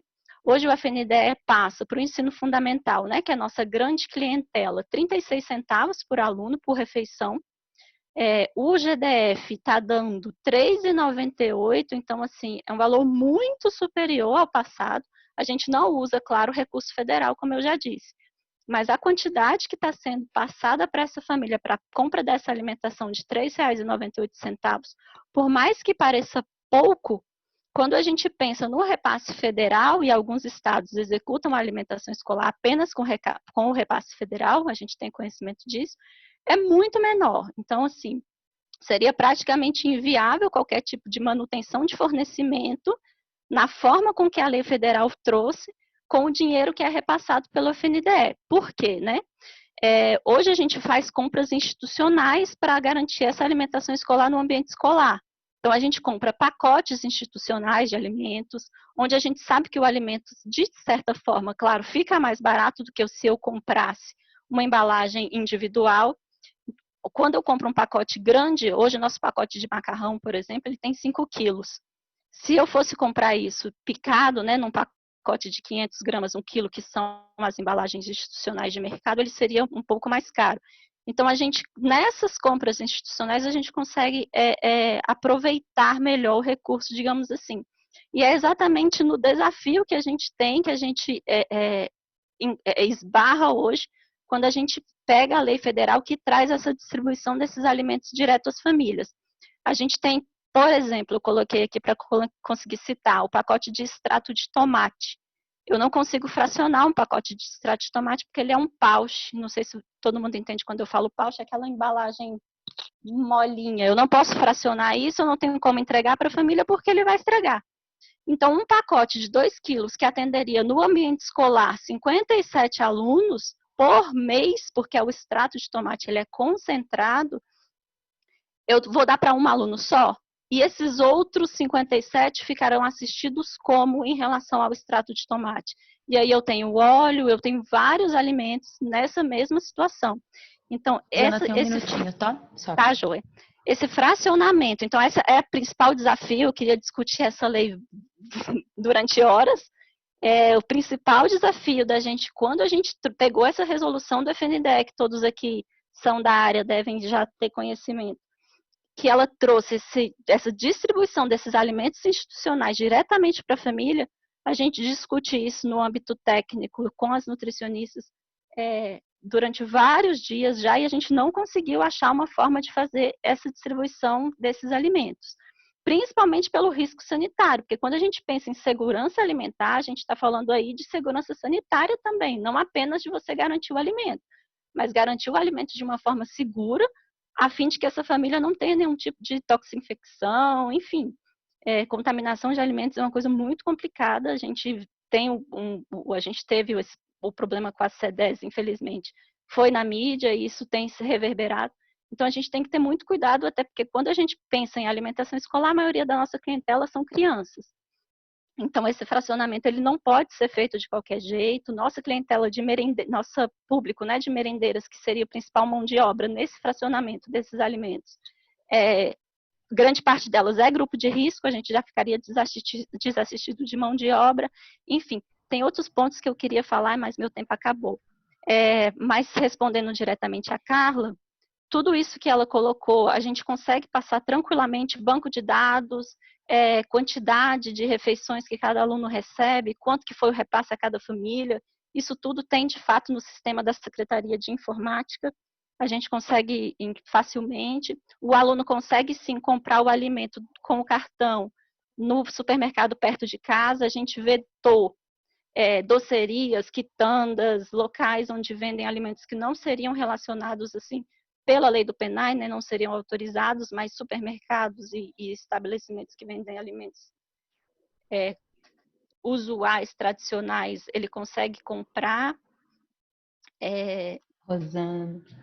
Desculpa, passei, né? Eu não sei se Desculpa eu. Pergunta importante que eu fui anotando aqui, mas enfim, obrigada, claro. Desculpa.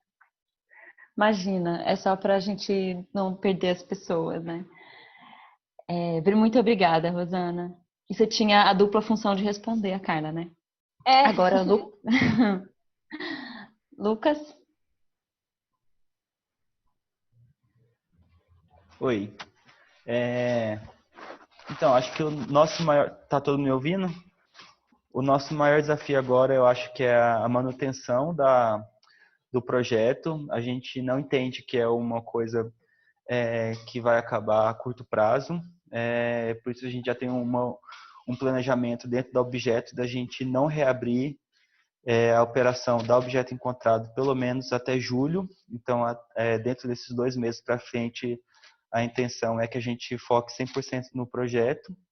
Então, fortalecer as parcerias, sobretudo com a iniciativa privada, que é quem a gente tem o maior diálogo e já tem mais contatos.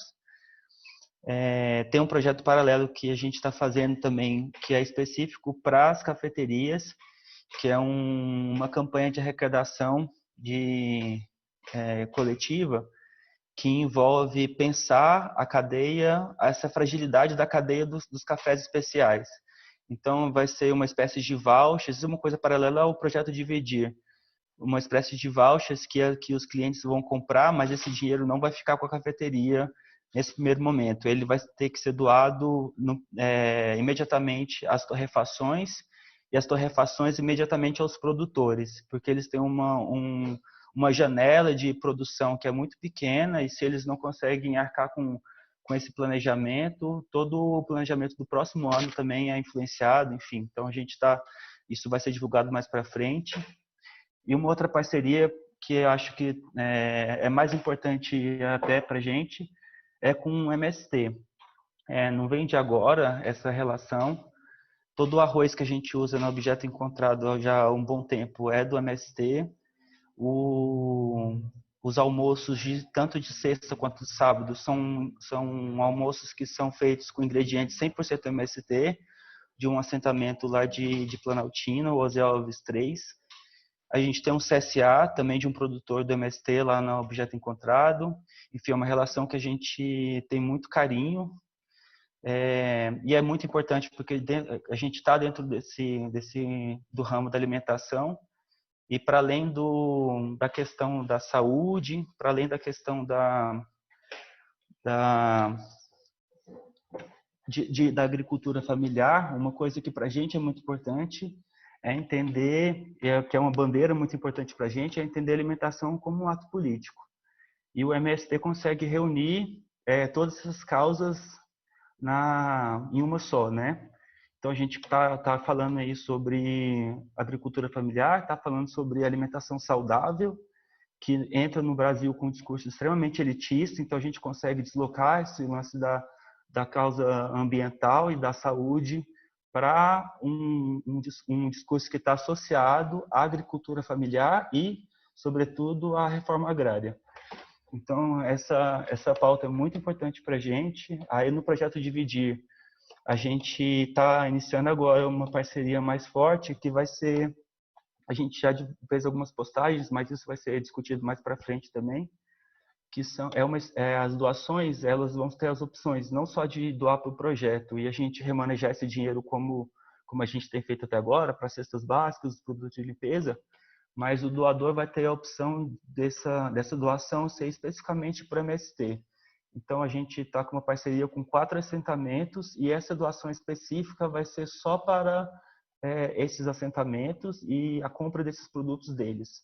Tanto ingredientes para produzir as refeições para as pessoas em situação de rua, quanto para uma espécie de cesta solidária, que é uma cesta com algumas frutas, legumes, hortaliças, que também vão ser doadas juntos com as cestas básicas ou para famílias que já são mais estruturadas e conseguem produzir alimento.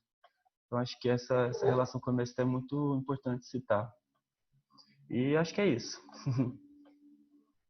Obrigada, Lucas. Depois Valeu. Coloca no chat como que a gente contribui com o projeto. Ah, legal, verdade. O projeto tem um site que chama www.projetodividir.com.br. Lá tem todas as informações sobre as doações e também links para prestação de contas, com todos os gastos, todas as doações, as notas fiscais relacionadas aos gastos, tá bom? A Beta botou no chat. Obrigada, Beta. Valeu.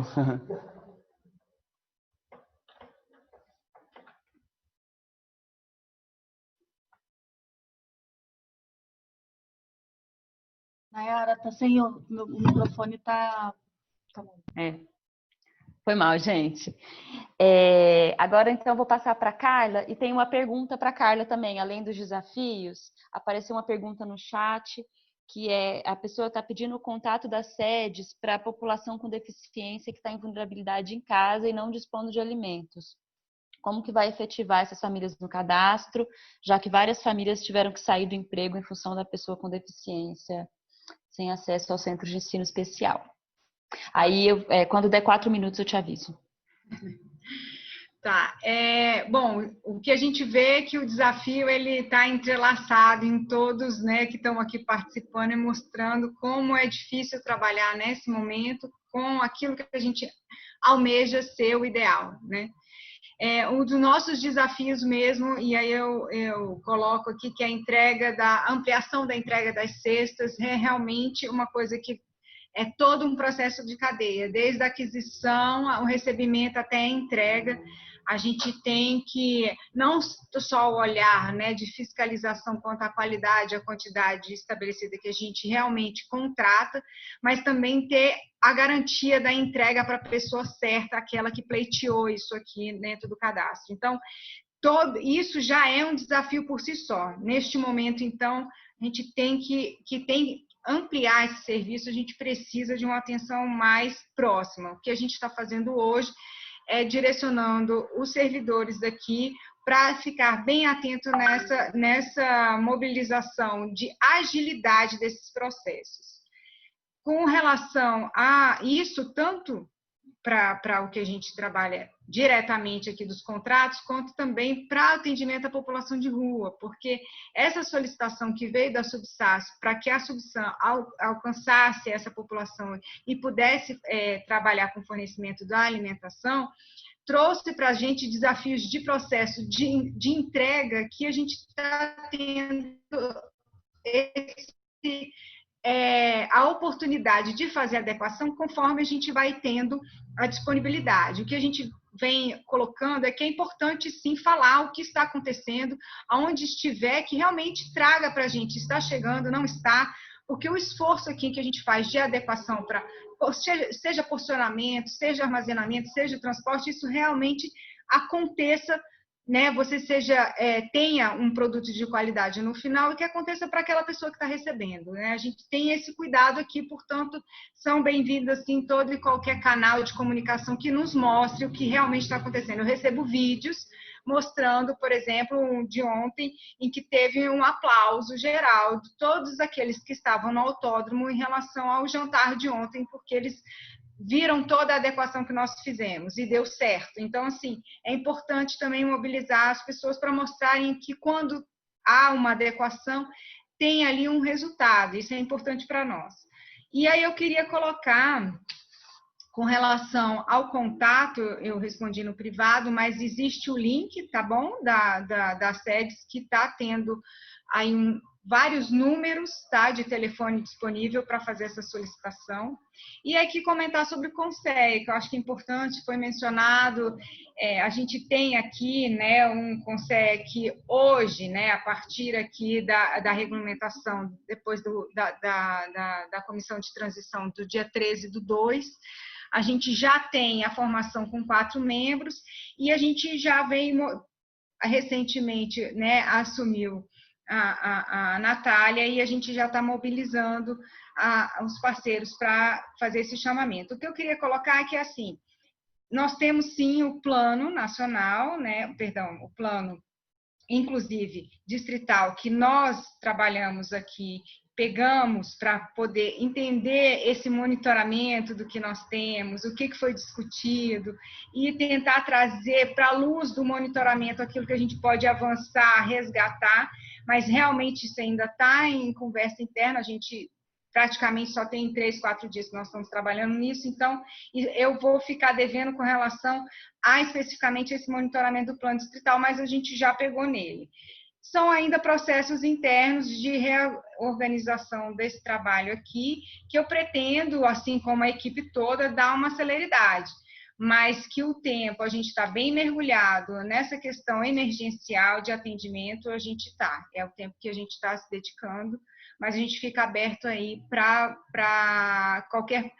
inclusive qualquer proposta é muito bem-vinda, porque hoje a gente está trabalhando com sugestões, e essas sugestões entre os grupos de adequação para esse enfrentamento com novas ideias é sempre muito bem-vindo. Então, o canal está bem aberto para todo mundo. Obrigada, é isso. Me coloco à disposição. Obrigada, Carla. Eu vou passar para a Dani Sanches, que é do gabinete do Fábio Félix, para fazer a fala. Eu aviso quando faltar 1 minuto, eu te aviso, tá? Ok. Então, gente, boa tarde. O Fábio fez uma fala já bem incisiva do que a gente tem feito, né, ao longo desse período de pandemia. E aí, eu só vou elencar algumas coisas. Primeiro, que eu acho importante pontuar que eu sou uma pessoa de comunidade tradicional de matriz africana. né? Sou de Candomblé e a gente tem percebido todo o terreiro de Candomblé e Umbanda aqui no Distrito Federal, ele tem uma ação na comunidade. O Conceia era um dos principais fornecedores de alimentações para essas comunidades tradicionais, né? E o fechamento do Conceia também colocou em vulnerabilidade diversas comunidades, e que bom que ele está sendo rediscutido, né, e sendo trazido à tona aqui no Distrito Federal nesse momento. Mas quando a gente traz essa realidade dos povos e comunidades tradicionais, é para dizer que a pandemia, ela também agrava essas comunidades, né, e colocam pessoas que nunca estiveram em situação de vulnerabilidade em situações de extrema dificuldade, né? Então, assim, hoje os números que tem o CRAS e CREAS atende não é relativamente, não traz a realidade das pessoas que estão passando dificuldades. Nós temos a Central de Direitos Humanos, né, que o Fábio falou no início, que a gente recebeu diversas denúncias, inclusive sobre o funcionamento do CRAS e CREA, mas a maior reclamação é de pessoas que não têm registro no CRAS e CREA, porque nunca tiveram necessidade, que nesse momento encontra-se necessitando desse atendimento. Assim, eu, por exemplo, liguei diversas vezes para conseguir atendimento à minha sogra na unidade do Recanto das Emas, e eu fiquei 4 dias ligando e não consegui contato. Minha sogra é psicopedagoga, com pós-graduação, e que nesse momento se encontra em dificuldade. Como é que a gente atende também essas pessoas? E aí, quando eu falo dos povos e comunidades tradicionais, é de falar que essas comunidades, elas se alimentam de forma diferente, têm perspectivas diferentes, forma de viver, de vestir, de se alimentar, e que nesse momento estão não podem, né, estar realizando suas atividades de maneira devida por conta da pandemia, e tem respeitado, né, esse processo.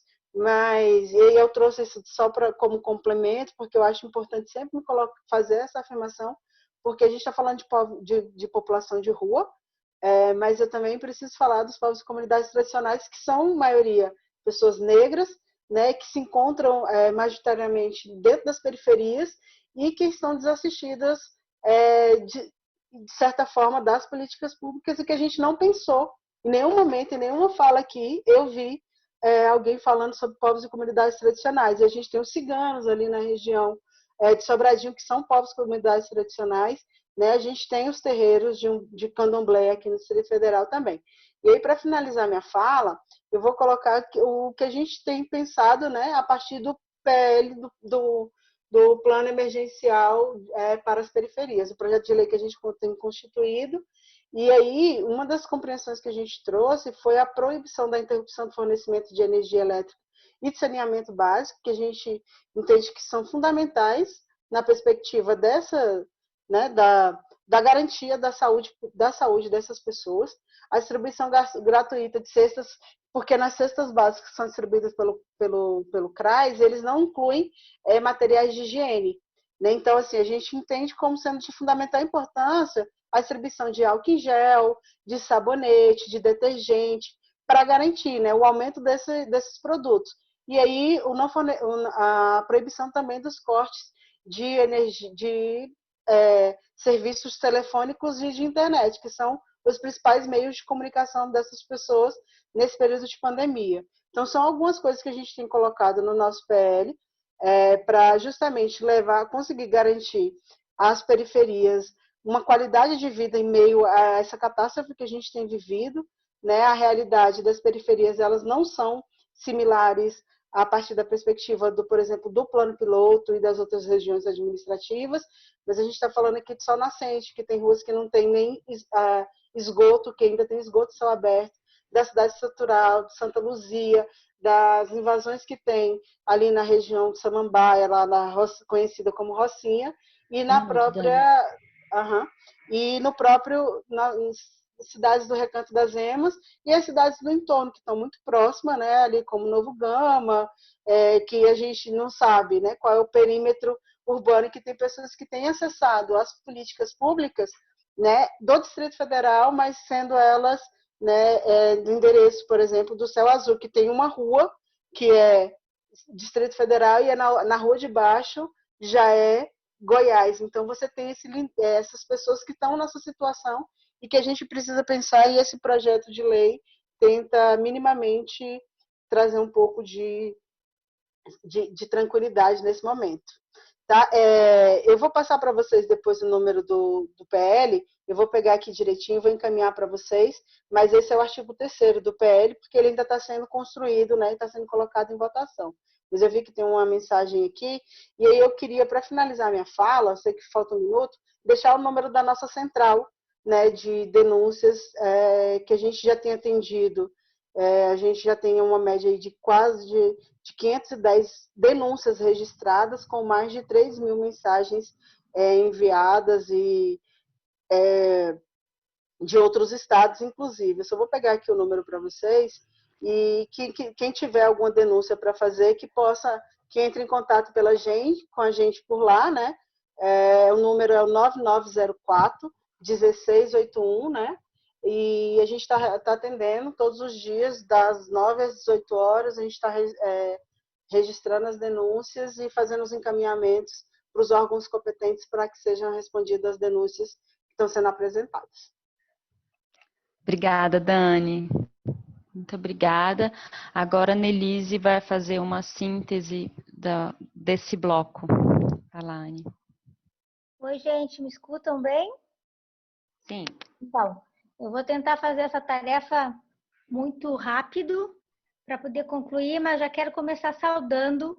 Acho que um dos desafios que a gente tem, a gente já cumpriu, que é poder estar todo mundo junto aqui pensando um pouco nesse desafio que é enfrentar, né, ou reconstituir a temática da segurança ou da insegurança alimentar e nutricional no DF frente a esse cenário da pandemia, que não é um cenário transitório, né? É um cenário que vai nos convocar a novas estratégias daqui para frente. E faço especialmente uma saudação à Casa Lisboa, que assume essa missão, né, como subsecretária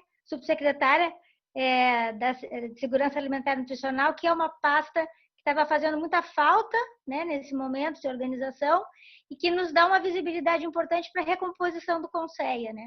Porque eu acho que um dos desafios que é muito claro para todos nós é a falta que um Conceia faz dentro de um cenário como esse, né? O Conceia é a voz política da sociedade que consegue vocalizar todas essas lacunas que a gente consegue trazer aqui. Ainda que exista o CAI, ainda que exista o Conselho de Assistência Social, o Conceia é a voz política que coaduna, né? que ressoa essas interfaces todas dentro da política de segurança alimentar e nutricional. Então, acho que, posto isso, é uma unanimidade pensar que o Conceia, de fato, é o nosso primeiro desafio na reconstituição. Depois eu destacaria, antes de falar das coisas mais específicas, como é importante a gente estar juntando esses dois olhares, né, do Estado e da sociedade, na recomposição também de novos arranjos para olhar as perspectivas e as demandas que as políticas de segurança alimentar e nutricional vão demandar em função do novo cenário que a gente tem também pós-pandemia, né?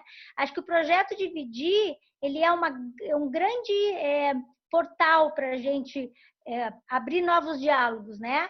Porque você vê ali uma capacidade interessante de um grupo que socialmente muitas vezes não está representado dentro das políticas públicas, mas que está querendo se aproximar e vocalizar também um desconforto a partir da sociedade nessa relação com o Estado, né? Ou querendo abrir outras frentes de conversa com o Estado também.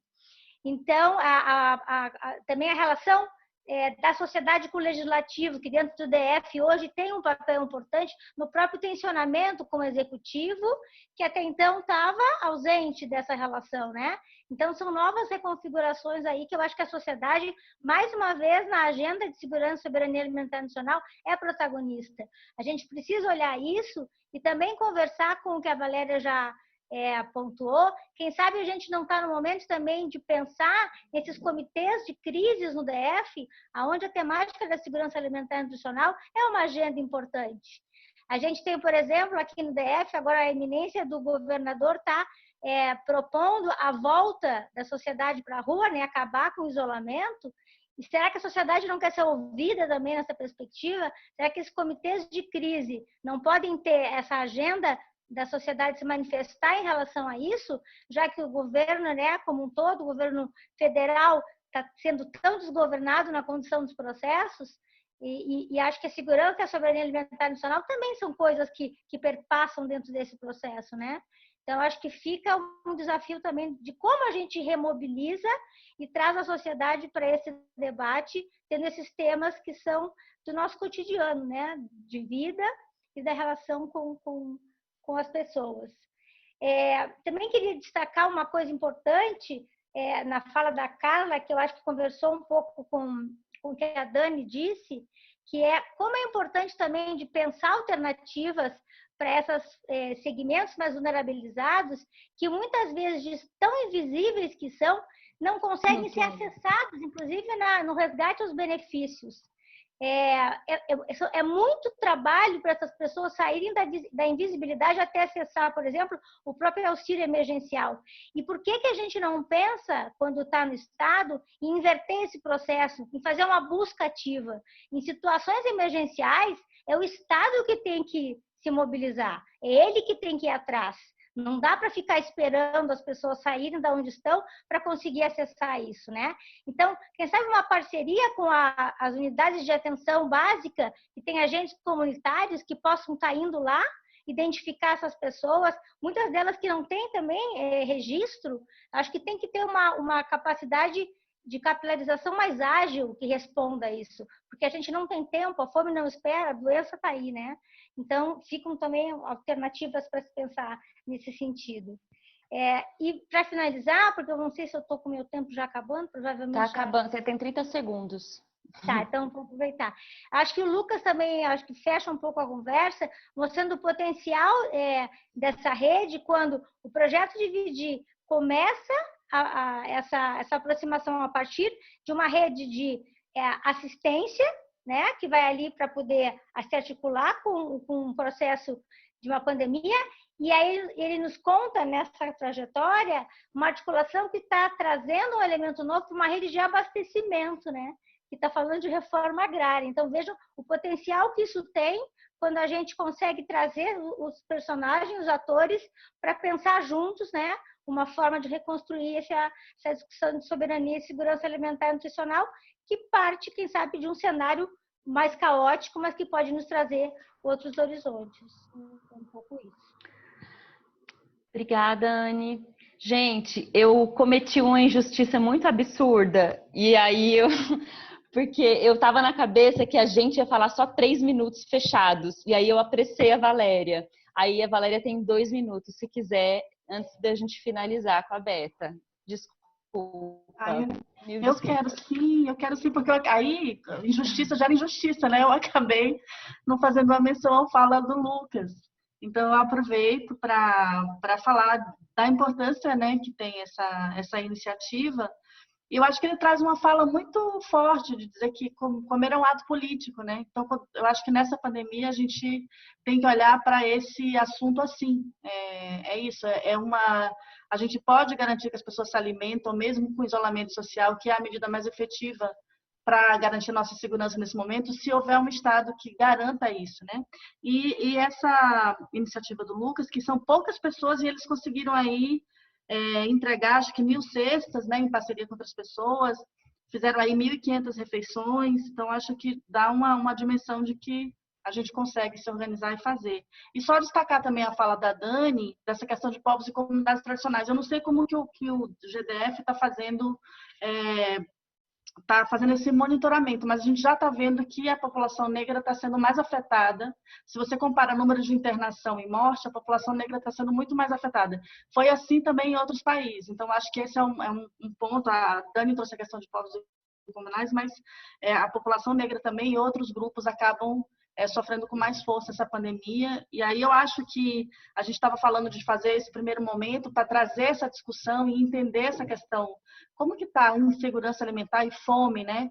Que são temas tão delicados. Uma palavra que me chamou muita atenção do Lucas foi a questão de confiança. As pessoas que recebem alimentos têm que ter confiança naquele alimento que tá recebendo, né? Então, assim, como que está essa questão da fome e outros temas. Então, a gente pode também aqui, se vocês tiverem sugestões para outros temas que a gente possa aprofundar nos próximos encontros, acho que seria importante a gente ouvir. E aí agradecer a contribuição de todo mundo que veio, seja da sociedade civil, do parlamento, aí da Câmara Distrital e também do GDF, para esse momento que é tão importante. Obrigada, Valéria. Agora a Beta vai fazer uma síntese geral da nossa conversa, de como que a gente sai daqui. Bom, boa tarde para todo mundo. Eu acho que saímos com dois grandes sentimentos, pelo menos são os meus dois grandes sentimentos. Um é de profunda satisfação assim por nós termos conseguido reunir perto, assim, nós nunca tivemos menos do que 75, 76 pessoas, chegamos a 85 pessoas para discutir esse tema. Isso é muito significativo para uma cidade que viu ao longo dos últimos meses e ao longo dos últimos anos um esfacelamento do pouco de espaço de participação e controle social que havia dentro da temática de segurança alimentar e nutricional. Já foi mencionada aqui a inexistência do Conselho do DF e também foi muito bem-vinda a fala da Carla que a subsecretaria está começando a olhar isso com o devido cuidado e a devida responsabilidade pela importância dessa agenda. Todas as notícias que nós temos a respeito da pandemia, não só no DF, não só no Brasil, mas no mundo, a questão alimentar é crucial. Ela é crucial para que as pessoas possam passar com o mínimo de condições e dignidade por esse período. Ela é crucial porque as pessoas com carência alimentar, elas entram na doença com desvantagens enormes e a alimentação, ela é um direito, ela é uma manifestação da dignidade e do grau de civilidade de um país. E nós estamos com muitas dívidas em relação a isso, muitas dívidas.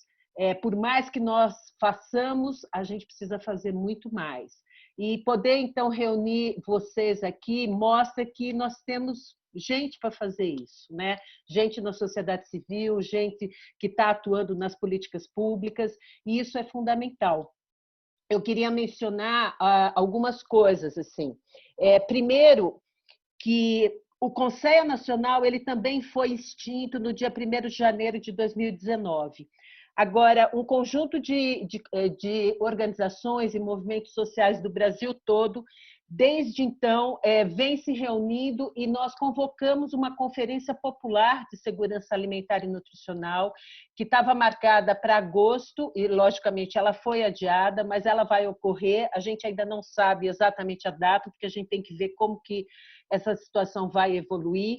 E é muito importante que as forças sociais e também todas as pessoas que estão envolvidas na agenda de segurança alimentar e nutricional do Distrito Federal passem a se envolver de uma maneira mais ativa na organização dessa conferência popular. Ela não é um evento, ela é um processo de mobilização que pode ter várias formas de juntar as pessoas para discutir essa agenda. Dentro disso, nós lançamos um documento que está disponível no site do Fórum Brasileiro de Soberania e Segurança Alimentar e Nutricional. A Nayara vai colocar o endereço aqui no chat para as pessoas acessarem. Ela é uma agenda de programas de ações de emergência para que os governos se mobilizem, a sociedade civil se mobilize em torno disso.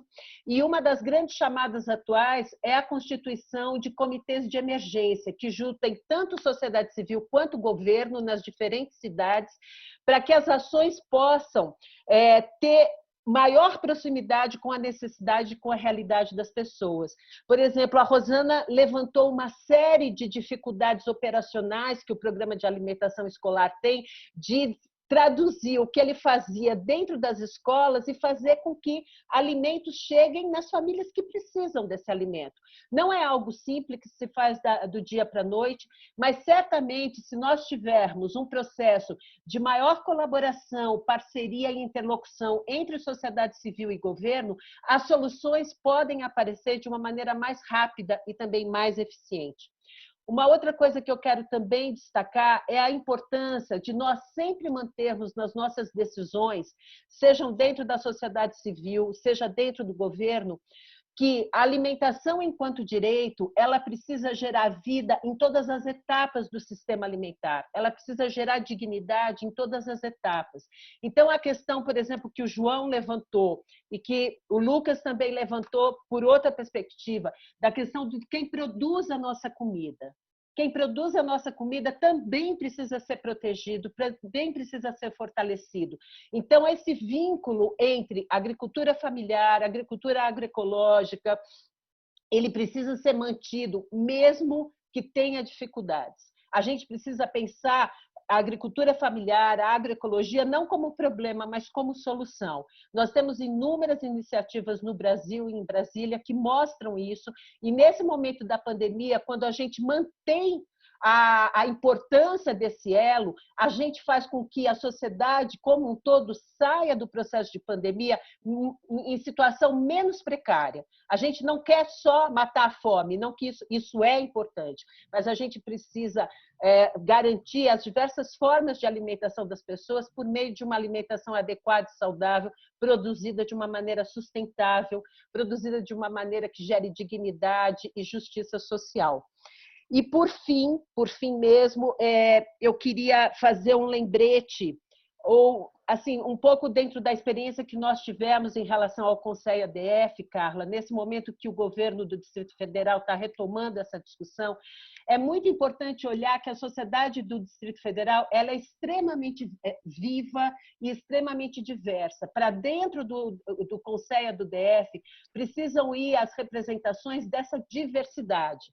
Há movimentos de agricultura familiar, há movimentos de agricultura urbana, há movimentos de agroecologia, movimentos de jovens, de mulheres, de grupos periféricos desse Distrito Federal que precisam estar dentro do Conselho, porque senão a gente vai ficar dentro de uma toada que ainda é muito assistencialista e isso não é mais a realidade do DF. O DF tem uma vida riquíssima em termos de organização social que precisa entrar para dentro dos processos de controle social e participação. E aí, por fim mesmo, eu queria, em nome do Observatório de Políticas de Segurança Alimentar e Nutricional da Universidade de Brasília, a FIAM Brasil, e também a Aliança pela Alimentação Adequada e Saudável, o núcleo aqui do Distrito Federal, agradecer imensamente a participação de todos vocês. Nós sabemos que é insuficiente, que a gente teve pouco espaço de diálogo, foi mais de escuta, mas avaliamos que nesse momento a escuta seria muito importante, porque ela não estava acontecendo. E nós esperamos promover mais iniciativas, como a Valéria disse, quem tiver sugestões envie, porque a ideia é que a gente constitua um espaço de diálogo, de escuta, de troca, de aprendizagem coletiva em relação à agenda de soberania e de segurança alimentar e nutricional. Obrigada. Obrigada, gente. Gente, eu mandei o link, olha se entra. Alguém me escreveu falando que não estava entrando, eu mandei 20 vezes, mas só confere.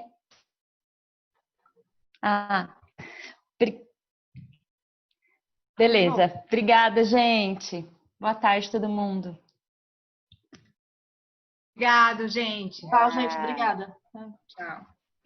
Gente, só para falar que essa sessão foi gravada e nós vamos encontrar um jeito de deixá-la disponível em algum lugar. Talvez no site do Conselho, no site da FIAM, quando o Conselho voltar, a gente pode pôr no site do projeto de extensão da Denise. Isso. Aí, para quem quiser consultar e divulgar, usar isso como espaço de discussão. Muito obrigada e até a próxima. Obrigada, gente. Obrigada, até a próxima. Tchau. Obrigada, gente.